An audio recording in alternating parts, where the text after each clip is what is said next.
कई महीनों से उसके अंदर एक किस्म की जंग चल रही थी। ये जंग थी मरने की या जिंदा रहने की। कभी वो सोचता कि हर गम और हर दुख का इलाज एक ही है, जिंदगी का खात्मा। लेकिन फिर ये भी सोचने लगता कि हर ख्वाहिश तो पूरी नहीं होती। अच्छा वक्त ना आना था और ना आया। ये कश्मकश चलती रही। जहनी दबाव से निकलने के लिए उसने नींद की गोलियां लेना शुरू कर दी। शराब का इस्तेमाल बढ़ा दिया, बल्कि बहुत बढ़ा दिया। लेकिन जीने की हर कोशिश नाकाम हुई। वो अंदर से खत्म हो चुका था, एक कमजोर दीवार बन चुका था, जिसके लिए बस एक धक्का ही काफी था। और वो धक्का भी मिल ही गया। देखने में मोटा ताजा पहलवानों जैसा नजर आने वाला मोहम्मद रफी खावर दीवार की तरह जमीन बोस हो गया। जी हाँ, ये कहानी है मशहूर टीवी और फिल्म स्टार नन्ना की, जो हम आज आपको सुनाएंगे। तो चलिए शुरू करते हैं। क्या लगे कि वो न्यूज कास्टर नहीं आया तो नन्ना बात सुनो भैया, जल्दी से जल्दी बात। उस वक्त लाइव प्रोग्राम था। मैंने कहा जी फरमाइए कि ये खबरें पढ़ दो। मैंने कहा जी पढ़ तो दूंगा, यकीन कोई नहीं करेगा।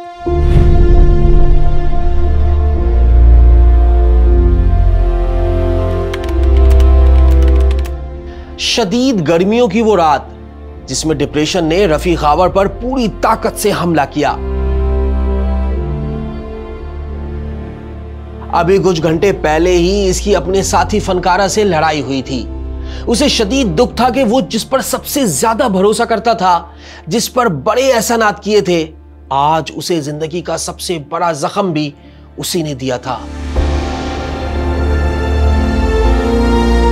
वो उसे दिलो जान से चाहता था। दोनों की मोहब्बत के किस्से फिल्म इंडस्ट्री से लेकर अखबारों और मैगजीन्स तक फैले हुए थे। लेकिन वो वाकई नन्ना था। वो इंडस्ट्री की दोस्ती को सचमुच की मोहब्बत समझ बैठा। वो नाज़िली जिसे रफी ने फर्श से उठाकर अर्श पर पहुंचाया था, आज उसी ने उसे ठुकरा दिया था। अब दिमाग में एक तूफान बरपा था। नाज़िली ही क्या, उसे तो पूरी दुनिया बेवफा, धोखेबाज और मतलबी लग रही थी। अपने दोस्त, यार, बीवी, बच्चे, यहां तक कि शायद मां बाप भी। लेकिन मां होती है। वो समझ गई थी कि बेटे के अंदर कोई जंग चल रही है, इसलिए उसने बंदूक अपने पास छुपा ली। मां बंदूक देने से इनकार करती रही, मगर रफी कसमें खाता रहा कि वो बस लाइसेंस रिन्यू करवाना चाहता है। और यहां उसका अदाकारी का टैलेंट काम आ गया। मां ने यकीन कर लिया। शायद माएं होती ही यकीन करने के लिए है। और फिर उसी रात वो मनहूस घड़ी आ गई। काबिल अजमेरी का शेर है ना कि वक्त करता है परवरिश बरसों, हादसा एकदम नहीं होता। ये वाकया भी एकदम पेश नहीं आया था। इसकी परवरिश भी बरसों हुई थी, जिसे समझने के लिए रफी खावर की जिंदगी को जानना बहुत जरूरी है कि एक डॉक्टर के घर पैदा होने वाला बच्चा, जिसे मेडिकल के शोबे में जाना था, आखिर शोबिज में कैसे आया और फिर इस अंजाम तक कैसे पहुंचा। पाकिस्तान बनने में अभी 3 साल बाकी थे। पंजाब का एक शहर है साहिवाल, जो तब मेंटगमरी कहलाता था, जहां 4 अगस्त 1944 को एक गोल मटोल और सेहतमंद बच्चा पैदा हुआ। नाम रखा गया मोहम्मद रफी खावर। बच्चे के वालिद MBBS डॉक्टर थे और चाहते थे कि इनका लख्त जिगर भी बड़ा होकर डॉक्टर बने, मगर इन्हें लगता था कि साहिवाल में ऐसा मुमकिन नहीं होगा, इसलिए वो लाहौर शिफ्ट हो गए। लेकिन यहाँ रफी के अरमान तो कुछ और ही निकले। वो बिल्कुल भी पढ़ाकू बच्चा नहीं था, बल्कि ये कहें तो बेहतर होगा कि पढ़ाई लिखाई से इसकी जान जाती थी। कॉलेज तक पहुंचते पहुंचते इसमें एक अदाकार जन्म लेने लगा। हालांकि बैंक में नौकरी भी मिल गई, लेकिन अदाकार बनने का जुनून कम होने के बजाय बढ़ता ही जा रहा था। और फिर रफी ने आर्ट्स काउंसिल लाहौर के फेरे लगाने शुरू कर दिए। कोशिश करने लगा कि किसी फिल्म या ड्रामे में कोई छोटा मोटा रोल मिल जाए। ये आज का दौर नहीं था, ये 60 की दिहाई थी। वो जमाना जब एक से बढ़कर एक लिखारी, ड्रामा निगार और अदाकार मौजूद थे। और इतने टफ कंपटीशन में भी रफी ने हिम्मत नहीं हारी और अपनी जगह बनाने के लिए जतन शुरू कर दिए।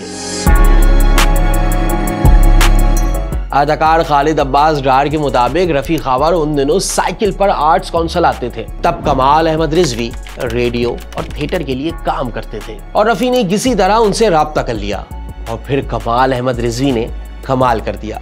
रफी को थिएटर पर मौका दे दिया। उन्होंने शुरू में अपने मोटापे को लेकर मिजाह पैदा करने की कोशिश की, लेकिन आहिस्ता आहिस्ता हर तरह के किरदार में ढलना शुरू हो गया। वो पब्लिक डिमांड और मिजाज को समझता गया और बेहतर से बेहतर फनकार बनता चला गया। ये वो जमाना था जब रेडियो अपने उरूज पर था। यहाँ भी मुख्तलिफ ड्रामे पेश किए जाते, लेकिन ये ड्रामे जरा मुख्तलिफ होते थे क्योंकि इनमें आर्टिस्ट की आवाज ड्रामे की जान होती थी। रेडियो की डिमांड कुछ अलग होती है। कहानी के मुताबिक आवाज का उतार चढ़ाव और कई बारीक पहलू सामने रखना पड़ते हैं। यह आसान काम नहीं था, लेकिन रफी उसमें कामयाब हो गए। उन दिनों रेडियो लाहौर में एक प्रोग्राम दमबाज और दमसाज नशर होता था।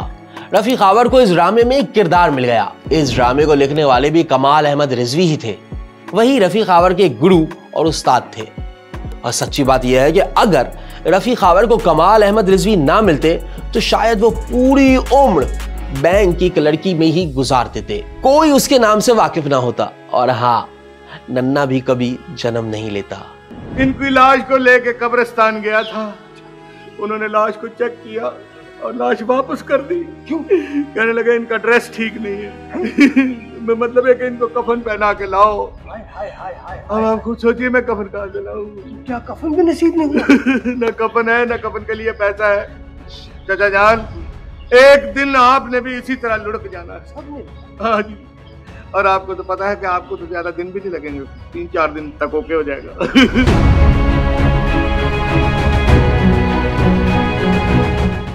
ये नन्हे का नाम भी उन्हें कमाल अहमद रिजवी ने ही दिया था। ये 1965 था जिसमें नन्हे ने एक नई मंजिल पाई, पाकिस्तान टेलीविजन।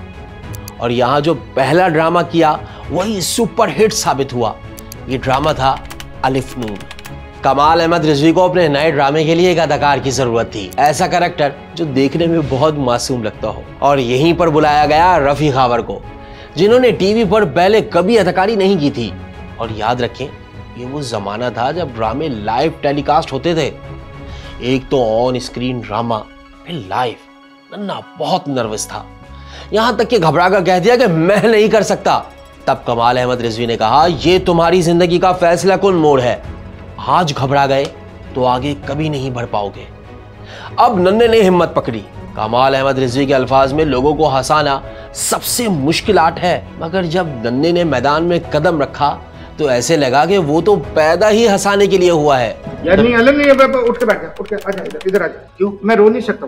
क्यों? क्योंकि देखना, भूख की वजह से मेरा मैदा बिल्कुल खुश्क हो गया और मेरे मुंह में कोई आंसू नहीं आया। मुंह में आंसू कौन मांग रहा है तुमसे? आंखों में चाहिए। हाँ, आंखों में नहीं आंसू आ सकते। मिजाह इसके खून में दौड़ रहा था। अलिफ नून तो ऐसा कामयाब हुआ कि इस पर सीरीज का मंसूबा बनाया गया। और फिर 1 जून 1965 को अलिफ नून की पहली किस्त जारी हुई और ये ड्रामा 30 नवंबर तक चला।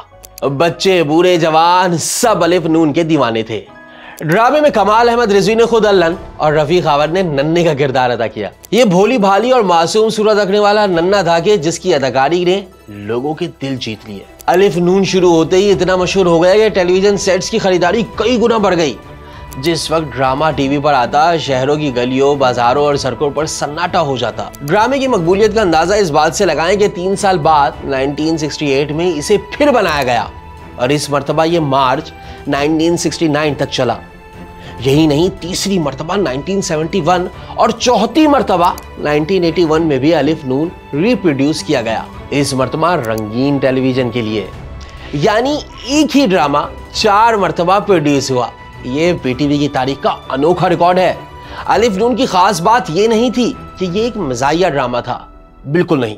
ये एक सोशल सटायर था जिसका मकसद था मजाक ही मजाक में शऊर उजागर करना। और मानिए, पाकिस्तान की तो कोई भी चीज जो भी है वो मुझे प्यारी है, चाहे वो मार ही क्यों ना। मारिए, लेकिन कभी अपने मुल्क से प्यार करके देखिए, कभी अपने मुल्क की बनी हुई चीजों से प्यार करके देखिए। Be Pakistani, buy Pakistani. माशरे के ऐब एक ड्रामे के जरिए पेश किए गए जिसने माशरे के चेहरे पर पड़ा हुआ नकाब उलट दिया। वो चेहरा दिखाया जो कोई देखना नहीं चाहता था, यानी आईना दिखा दिया, क्योंकि आईना सच दिखाता है और अलिफ नून एक आईना था। हाँ जी, ये तो आपने ठीक कहा। पुलिस तो सिर्फ बदमाशों से ही थरथराती है, वरना शरीफ लोग तो पुलिस से थरथराते हैं। ड्रामे के डायलॉग टाइमलेस है, ऐसे कि आज भी आप देखें आपको लगेगा कि ये ड्रामा आज के लिए बनाया गया है। मशहूर शायर परवीन शाकिर ने अपने एक इंटरव्यू में कहा था कि अलिफ नून हमारी घुटन से भरपूर जिंदगियों में बारिश की झोंके की तरह दाखिल हुआ और यहाँ से वहां तक तमाम दरीचों पर दस्तक देता चला गया। उसको मैंने पकड़वा दिया, पुलिस का अब 10,000 रुपया आया ही समझी है। तुमने पकड़वाया? खामद था मेरा वो। ऐसे खामद को गोली मारेंगी जो बदमाश हो, हम आपकी नई शादी करा देंगे। वैसे नन्हे का ये किरदार खुद रफी को इतना पसंद आया कि उन्होंने इस नाम को ही अपनी शनाख्त बना लिया। रफी खावर सिर्फ शनाख्ती कार्ड और डॉक्यूमेंट्स तक ही महदूद रह गया और इनकी एक पहचान रह गई, नन्हे की पहचान। तो नन्हा आते ही छा गया, सिर्फ टीवी पर ही नहीं फिल्मी दुनिया में भी। 1966 में नन्हे को फिल्म वतन के सिपाही में एक रोल मिला और यूं वो रेडियो और टीवी से निकलकर बड़ी फिल्म का स्टार भी बन गया, वो भी ऐसे वक्त में जब मुनव्वर ज़रीफ, रंगीला, अली एजाज और लहरी जैसे बड़े नाम वहां मौजूद थे। इन लेजेंड्स के होते हुए जगह बनाना मुश्किल था, लेकिन नन्हे की मेहनत इसे जल्द ही परफेक्ट कॉमेडियंस की लिस्ट में ले आई। 1967 में फिल्म इंसानियत में अली एजाज और नन्हा को एक साथ कास्ट किया गया। फिल्म तो मिली जुली रही, लेकिन दोनों की जोड़ी ऐसी फिट और हिट हुई कि आगे चलकर दोनों ने 80 से ज्यादा फिल्मों में एक साथ काम किया और ऐसे दोस्त बने कि जिंदगी भर दोनों का साथ रहा, यहाँ तक कि आखिरी दिन और आखिरी रात तक। कहने लगे, मंगेतर जी देखो मैं तुम्हारे लिए फ्रूट लाया हूँ ठोक बजा के। तो मेरी महबूबा ने कहा मुझे नहीं चाहिए तुम्हारे फल, मेरे पास तो पहले ही 3 सेब मौजूद हैं। 3 सेब? बहरहाल 70 की दिहाई नन्हा ही नहीं, पाकिस्तान फिल्म इंडस्ट्री का भी बेहतरीन दौर था जो अपने जोबन पर थी। इसमें नन्हा हर बड़े मज़ाहिया अदाकार के साथ स्क्रीन पर आया। 1972 में मुनव्वर ज़रीफ के साथ फिल्म जिद्दी और उसी साल 2 रंगीले भी, जिसमें नन्हे ने रंगीले के साथ उस्ताद का किरदार निभाया।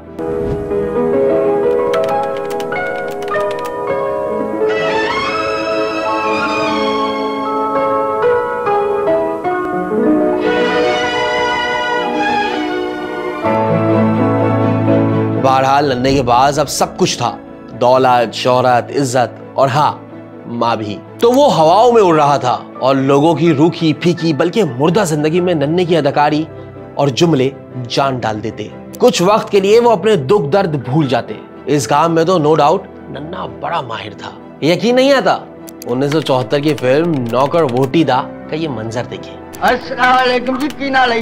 मुनव्वर ज़रीफ फिल्म स्टूडियो में दाखिल होते हुए नन्हे की मिन्नतें करते हुए कहता है, नन्हा साहब अल्लाह ने आपको बड़ी इज्जत दी है। इस पर नन्हा फौरन जवाब देता है, तुम क्या छीनने आए हो? अच्छा समझा। बुची खान प्रोडक्शन दी कोठी जिन्होंने रहने दी कमरा दे दे। ठीक है साहब जी। पे मैं के जी है किथे रहंदा है? अब नन्हा टाइटल रोल्स में आने लगा, यानी हीरो। 1975 में माझा साझा और प्यार का मौसम इसकी पहली मिसाल थी। एने चिर बाद इस अस्पताल दे चीका भरे माहौल दे पहली बारी शेर दी आवाज सुनी। खाकसार नूं अब्दुल गफूर खंजर कहंदे ने। वैसे दूसरे कई अदाकारों की तरह नन्हे ने गुलकारी में भी खुद को आजमाया। 1976 में फिल्म मफरूर के लिए एक गीत अपनी आवाज में रिकॉर्ड करवाया। बज़ाहिर आवाज में कोई खराबी नहीं थी, लेकिन नन्हे को अपनी आवाज पसंद नहीं आई या मौसीकारों को ऐसा लगा। जो भी हो, नन्हे ने फिर कभी कोई गाना नहीं गाया। टीवी और फिल्म इन दोनों में क्या फर्क महसूस हुआ? फर्क बहुत बड़ा महसूस हुआ कि यहाँ मैं अलन के साथ काम करता था, वहां मैं अंजुमन के साथ काम करता था। लेकिन ये 1979 था जो नन्हे के लिए एक अहम साल बना। उसे फिल्म टैका पहलवान में टाइटल रोल मिला और अपनी हीरोइन खुद चूज करने का ऑप्शन मिला और ये हीरोइन थी नाज़ली। नन्हा नाज़ली से कैसे मिला, ये कहानी है कुछ ही अरसे पहले की। लाहौर के एक अमीर घराने में रक्स की एक महफिल हो रही थी और सबकी नजरें जमी हुई थी उस रक्कासा पर, जिनमें रफी खावर की 2 आंखें भी शामिल थी, जो रक्कासा पर ऐसी टिकी कि शायद मरने के बाद भी उनकी आंखों में वही अक्स थरथराता रहा। महफिल खत्म हुई, नन्हा ने रक्कासा से राब्ता किया और कहा, तुम्हारा वजूद इन छोटी मोटी महफिलों के लिए नहीं बना, मैं तुम्हें वहां लेकर जाऊंगा जो तुम्हारी असल जगह है, यानी सड़क से उठा के स्टार बना दूंगा। नन्हा फिल्म इंडस्ट्री में मशहूर था, वो किसी भी नई अदाकार को फिल्म स्क्रीन पर पहुंचा सकता था और यही उसने किया भी। और वो मामूली रक्कासा कुछ ही सालों में पाकिस्तान फिल्म इंडस्ट्री में छा गई नाज़ली के नाम से। नन्हा नाज़ली के लिए सब कुछ कुर्बान करने को तैयार था। इसकी कोशिश होती कि नाज़ली हर वक्त इसकी आंखों के सामने रहे। वो उनको नाजली पसंद थी जी जी, तो उनकी उनके साथ अंडरस्टैंडिंग थी, तो वो अपनी कपल उसको रखना चाह रहे थे, तो वो मुझे कट करवा देते थे। अल्लाह हिट मैं इनके साथ हुई थी, मैं मुमताज अलीजा नन्ना, तो भाई चलो सोरा ते जो नौकर थे मालिक दिना दे सौदे। नाजली की दोस्त दुर्दाना रहमान ने एक बार बताया था कि नन्ना सिर्फ नाजली की सिफारिश ही नहीं करता था, बल्कि इसे किरदार दिलाने के लिए दूसरी हीरोइंस को फिल्मों से कट भी करा देता था। ऐसा लगता था कि यह बात तय हो गई है कि नन्ना फिल्म में होगा तो हीरोइन नाजली ही होगी। अब ये नन्ने की कोई कमिटमेंट थी या फिल्मी जरूरत या कुछ और। नाजली और नन्ना अक्सर फिल्मों में एक साथ नजर आते और मजे की बात यह है कि ये फिल्में बिजनेस भी कर रही थी। बहुत अच्छा नहीं तो बुरा भी नहीं। दोनों की केमिस्ट्री स्क्रीन पर ही नहीं, आम जिंदगी में भी बहुत मिल रही थी। और फिर दोनों के अफेयर्स के चर्चे हर तरफ हो गए। फिल्म सर्कल्स में कहा जाता था कि नाजली शायद पहली औरत थी जिसने नन्ना को आई लव यू कहा था।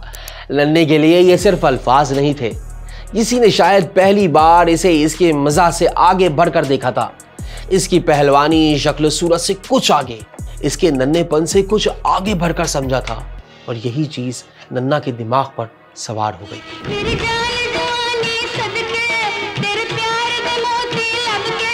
बात बढ़ती गई और बढ़ते बढ़ते नन्ने के घर और ससुराल तक जा पहुंची। जी हाँ, नन्ना उस वक्त सिर्फ एक शौहर ही नहीं बल्कि 3 बेटों का बाप भी था। फिर क्या होना था, बीवी और ससुरालियों से झगड़े शुरू हो गए। नाराजगी इतनी बढ़ी कि नन्ने की अहलिया बच्चों को लेकर अमेरिका चली गई। इतना कुछ होने के बाद भी नन्ना पीछे नहीं हटा। कोई फिल्म हो या आम जिंदगी, नन्ना और नाजली हमेशा एक साथ दिखाई देते। दोनों ने कम से कम 50 फिल्में एक साथ की। अफवाहें फैलने लगी कि नन्ने ने नाजली से शादी कर ली है। नाजली ने हमेशा इस बात से इनकार किया, लेकिन नन्ने पर गोया जुनून सवार था। अब तो फिल्मों में काम से ज्यादा नन्ने की दिलचस्पी नाजली के नाज नखरे उठाने में थी।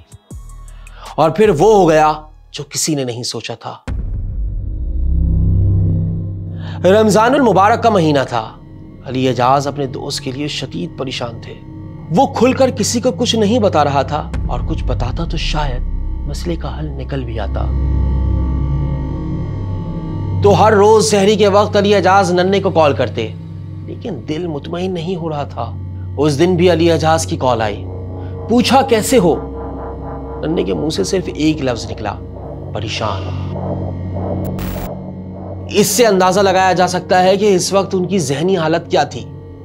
अली एजाज ने कहा, परेशान ना हो, सुबह मिलते हैं, तुम्हारे मसले का हल निकालते हैं। एक आवाज आई, यार जुजी, आज की सुबह नहीं होगी। कॉल कट गई।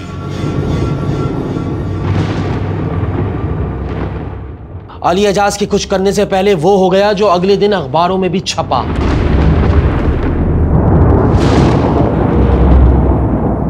नन्ने ने जिस दिन को अपनी मौत के लिए मुंतखब किया, वो नन्ने की मोहब्बत का जन्मदिन यानी नाजली की सालगिरह का दिन था। वो इसकी बर्थडे पार्टी में शरीक हुआ और अगली सुबह उसकी लाश कमरे में मुर्दा पाई गई। मां से बंदूक लेने के बाद रफी खावर अपने ड्राइंग रूम में सोफे पर बैठा शराब के 2-4 घूंट पिए और फिर बंदूक की नाली मुंह में लेकर पांव के अंगूठे से ट्रिगर दबा दिया। एक धमाका हुआ और उसका मगज उड़कर दीवार पर चिपक गया। धमाके की असली गूंज अगले दिन अखबारों में सुनाई दी। पाकिस्तान के चोटी के कॉमेडियन रफी खावर अलमारूफ नन्ना ने खुदकुशी कर ली। नन्ने के फैन बल्कि कोई भी इस खबर पर यकीन करने को तैयार नहीं था। यहां तक कि कुछ लोग आज तक इस बात को नहीं मानते कि नन्ने ने खुदकुशी की होगी।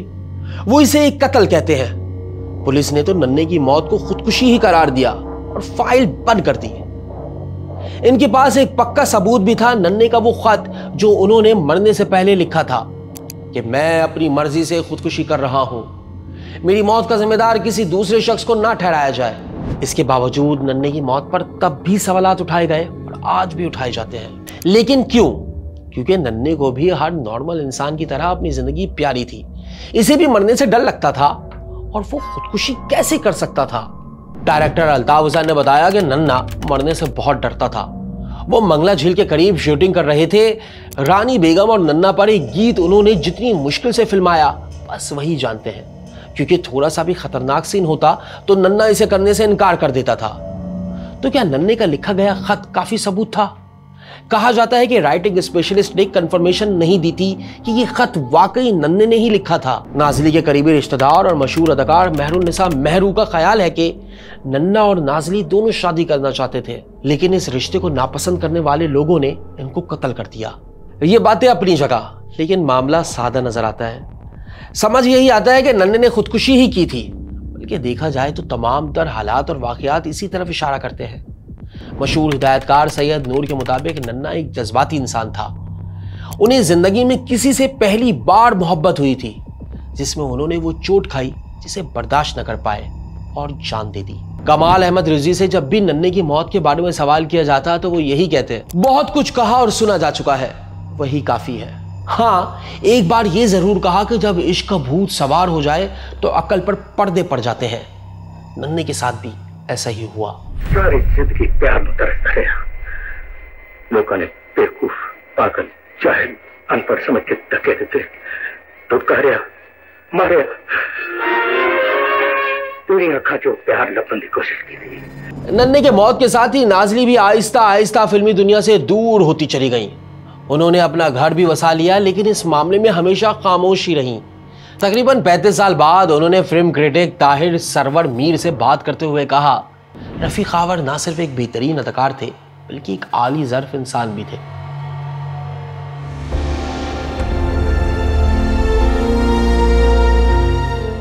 नन्हे ने तकरीबन 400 फिल्मों में काम किया, 150 से ज्यादा उर्दू और 225 से ज्यादा पंजाबी, सिंधी और पश्तो। वो लोगों को जिंदगी भर हंसाता रहा और अपने आंसू छुपाता रहा।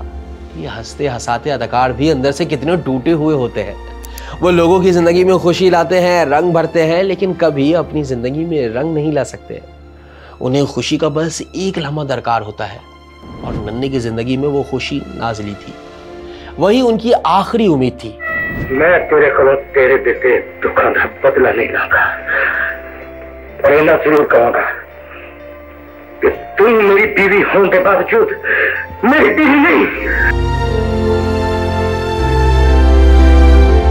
अलमिया ये नहीं है कि नन्हे ने खुदकुशी कर ली, बल्कि ये है कि एक शख्स जिससे दुनिया भर मोहब्बत करती थी तन्हा मरा। दुनिया ने उसकी हंसी तो याद रखी, खुशी तो याद रखी, लेकिन उसके पीछे छुपे दुख और तन्हाई को नहीं जाना, नहीं समझा। नन्हे से लाखों लोग प्यार करते थे, लेकिन वो बड़ा बदनसीब निकला। अलनाक मौत के बाद आज लाहौर के एक बाल टाउन करीम ब्लॉक कब्रिस्तान में कोई इसकी कब्र पर नहीं आता। वो जो कभी रोड पर नहीं निकल सकता था क्योंकि लोग उसे घेर लेते थे, अब वो कब्र में पड़ा है और एक कदम इसकी कब्र की तरफ नहीं आता। कोई दो फूल इस पर नहीं रखता, बस एक हवा है जो उसकी कब्र पर से गुजर जाती है और कानों में सरगोशी कर जाती है कि ये दुनिया बेवफा है।